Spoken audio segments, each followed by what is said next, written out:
Hello everyone and welcome back to another entry in the League Encyclopedia. Today's entry marks the beginning of a little series I want to start where we explore the various so-called fundamentals of League of Legends. I recently stumbled on a video from a fellow smaller creator here on YouTube with a similar premise of wanting to explore the fundamentals of League. Having had this idea for a while myself, I was curious and found that a large portion of the video was simply him talking at the camera with what is no doubt good information, but for me that style simply wouldn't work. So this series will reflect how I would want to be taught, and hopefully that resonates with you too. So before we get into it, here's how it'll go. First, we'll talk about minions in general, and some of the basic mechanics baked into them. Second, we'll go over wave management theory, sprinkle in a few tips and tricks, and thirdly, we're going to finish off with in-game examples. Minions are the most reliable way of acquiring resources in League. Kills, assists, and towers, they're worth a lot, sure. But learning to last hit minions reliably and consistently, along with managing waves and optimal recall timings, can put you ahead of your lane opponent without ever damaging them.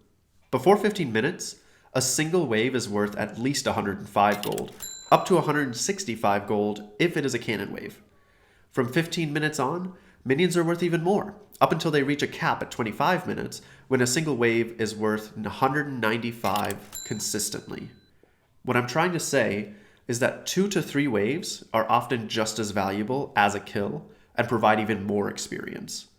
This is something beginners often struggle with when not understanding how they have fallen so far behind. Missing a couple of waves to help a teammate every few minutes adds up very quickly.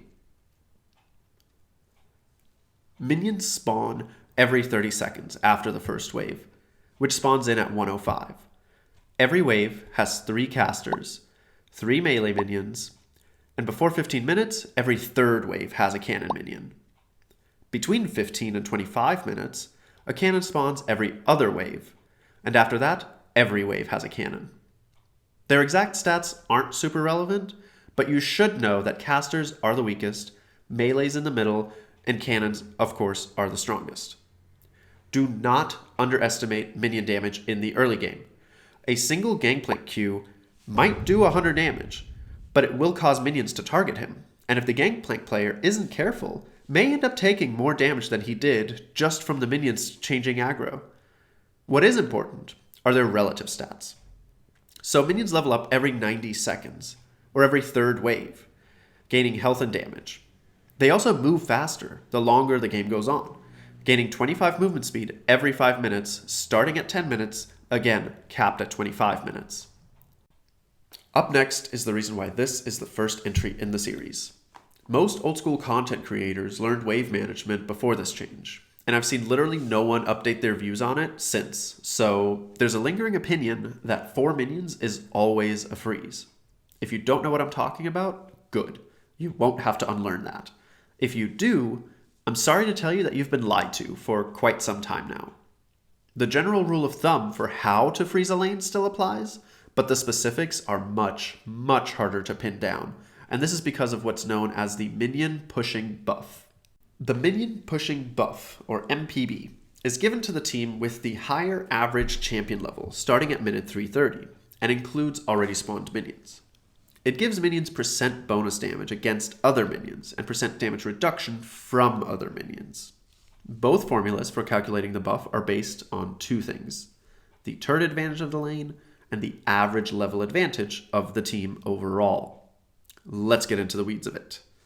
The bonus damage is equal to 5% plus 5% times the turret advantage of the lane times the team level advantage, while the bonus damage reduction is equal to 1 plus the product of the turret advantage times the team level advantage. Note, all of these numbers are capped. The team level advantage modifier is capped at 3, and since there are only 3 turrets per lane, that too is naturally capped at 3. Nexus turrets do not count. Therefore, the maximum advantage the MPB can provide is a bonus damage of 60% and a damage reduction of 10. Turret advantage is easy enough to understand. It's simply asking the question, did I take more turrets than I lost in this lane so far? If I took 1 turret and haven't lost my outer, then my turret advantage is 1. Pretty simple.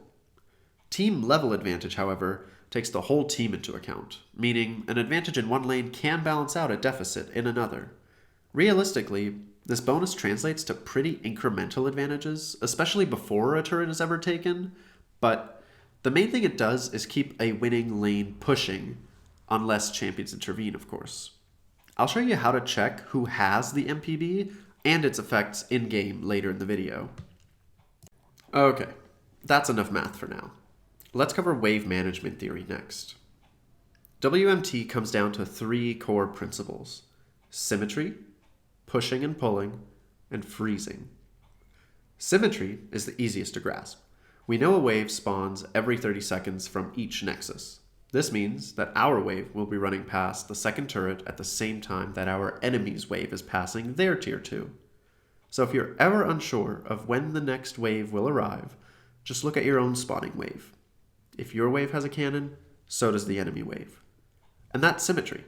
But it's the backbone of everything else, so it's super important to understand.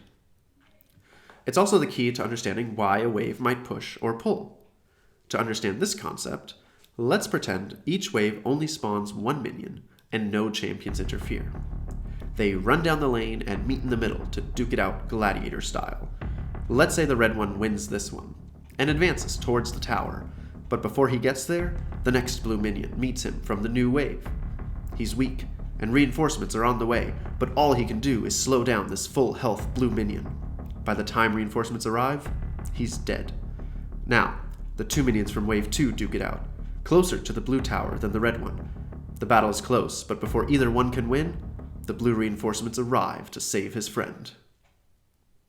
And that's the basic premise from which we extrapolate minion wave behavior. Whichever side the minions are fighting on is the side that will receive reinforcements first, and will push the wave in that direction. Now, this is very subtle unless you're pretty close to the tower, and of course champions do interfere constantly, but this is why a pushing wave can sometimes feel like pulling teeth, and sometimes like eating ice cream on a hot summer day. Luckily, we know when it will feel like that through a concept known as bouncing a wave.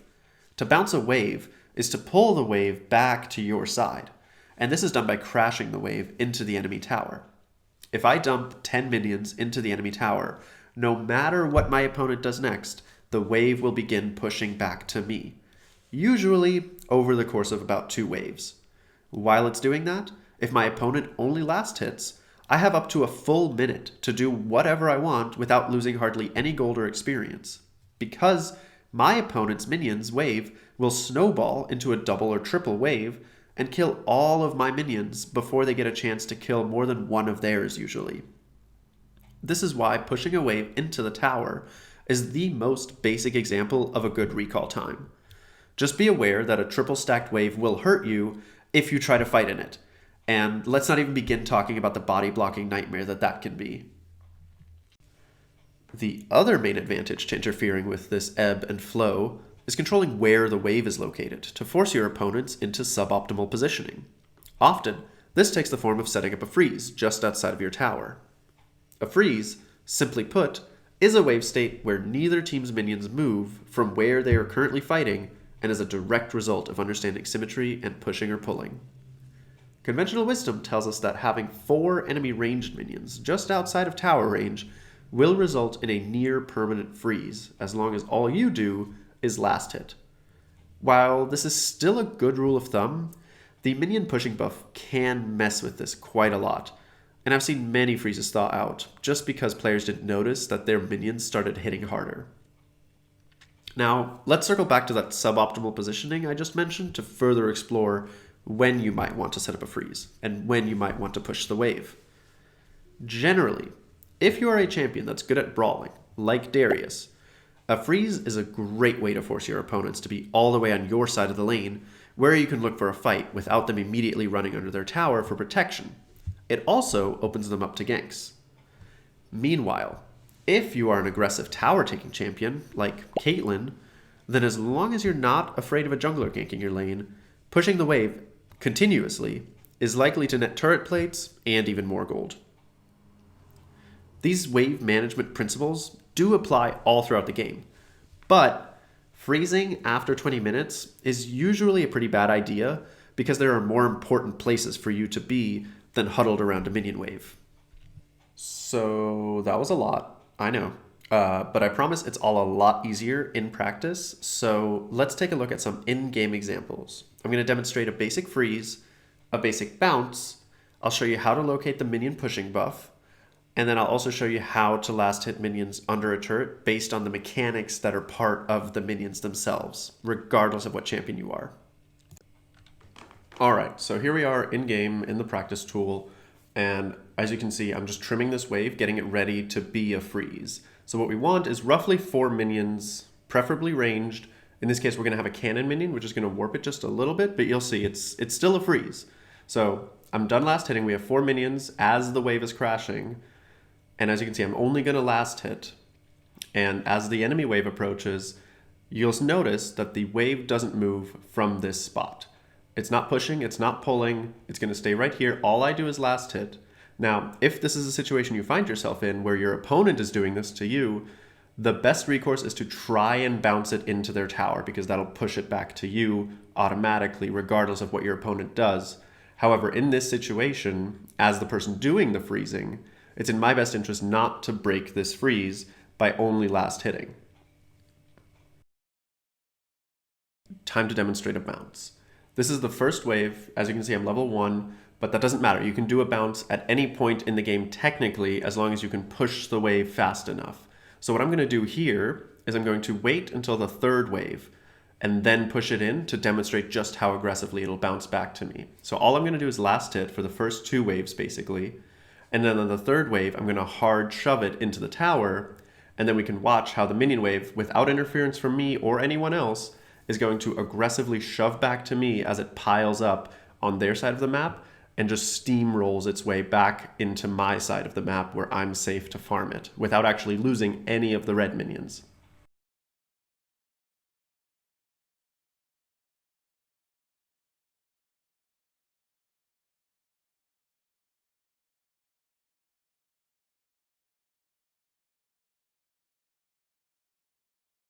And notice how our cannon minion wave got completely wiped out, while the enemy cannon wave, supported by these 8, 9, 10 caster minions, is absolutely steamrolling through the blue minions. And here we are with a triple stacked wave, hardly any red minions died, and now we're completely safe to farm it up under tower. And last, we have the Minion Pushing Buff, always available in the top left of your corner if you just click on 2 minions, one from the enemy team and one from yours. One of them will usually have the bonus damage numbers on it, and if neither have it, that means the teams are quite evenly matched at the moment, actually. It's a quick, handy way to check level advantages across the board without having to do any math yourself. Now I've set this up to bounce, right? You can see we're crashing the minion wave into the tower, but notice what happens after the final minion dies. 6 on 6, but we expect that the red reinforcements should arrive first, and then it should bounce back to us, but that's not what happens. Notice that the red minions do in fact arrive first, of course, that is unchanged, but our minions are just destroying red minions faster than they can provide reinforcements. And this is even worse when a cannon shows up. Notice that our blue cannon is just destroying every red minion it looks at. And that is the power of the Minion Pushing Buff. So many resources would be lost if I had recalled here thinking that this was a safe recall and the minion wave would bounce back to me. Always check the Minion Pushing Buff. Thank you so much for watching if you made it all the way to the end. I hope you enjoyed my breakdown of minion fundamentals, and I hope you learned something. As always, if I got something wrong or if something is unclear, please do let me know in the comments. Subscribe to see the rest of the series when it comes out, and let me know what other fundamentals you would like a breakdown of. Anyway, that's it for this entry in the League Encyclopedia.